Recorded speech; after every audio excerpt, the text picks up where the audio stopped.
We are having a spectacular storm today.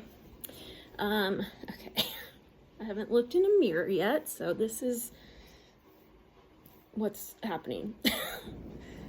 Oh, hi. Our cat just jumped up on the table. I have to train him to not jump up. Okay, so I wanted to talk about avoiding toxic intakes in regards to managing depression.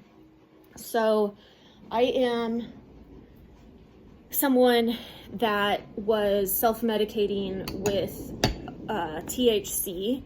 It was the only thing I could really find, the sativa versions of it, that would help me get up and go and find any gratitude or enjoyment in life.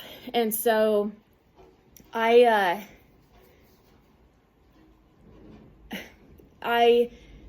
went to my psychiatrist when we were adjusting my medication, when my pregnancy hormones were tapering off, and told her, let me be clear, I never ingested THC anytime that I was pregnant. But I went to her and said, the only thing that I can really find that's immediately effective is weed. And, I was thinking about getting my medical card because that's possible in Utah. And she just explained that basically, it's the cycle of addiction. You need more and more. It depletes your dopamine. It's exacerbating the depression. Okay, so fine. So I was like, okay, I need something then that's going to work. And, she prescribed me medication. I had to take a deep breath because I get things done when I'm on THC. With the medication, she said it's going to take 5 weeks of tapering onto it before we know if it's working or not, which I don't even know. I'm on week 3 of that.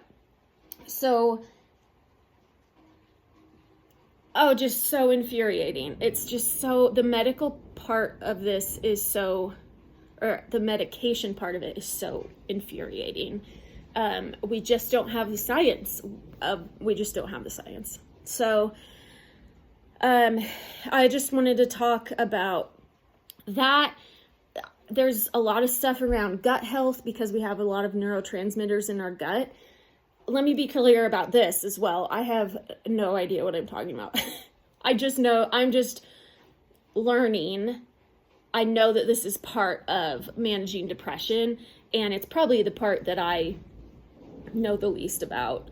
The gut health piece, the thing about getting into the nutritional aspects of managing depression is that there's so much bullshit out there on the internet around diet and nutrition, and most of it's focused on weight loss.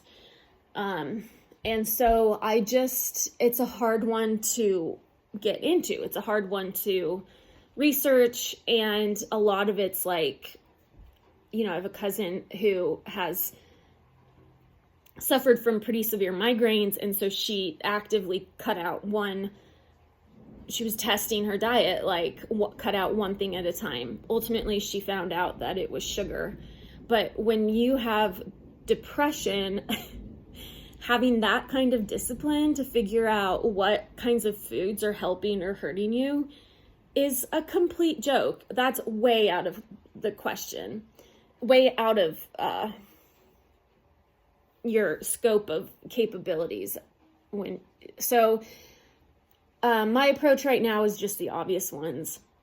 I haven't had any alcohol. I haven't had any THC in an attempt to overcome or manage this depression. I'm so desperate to get relief from this depression that though giving up those things are easy. I do think sugar is probably an obvious one that's not going to be helpful in depression. So while I have yet to really reduce or monitor my sugar intake, that's the next one, I guess.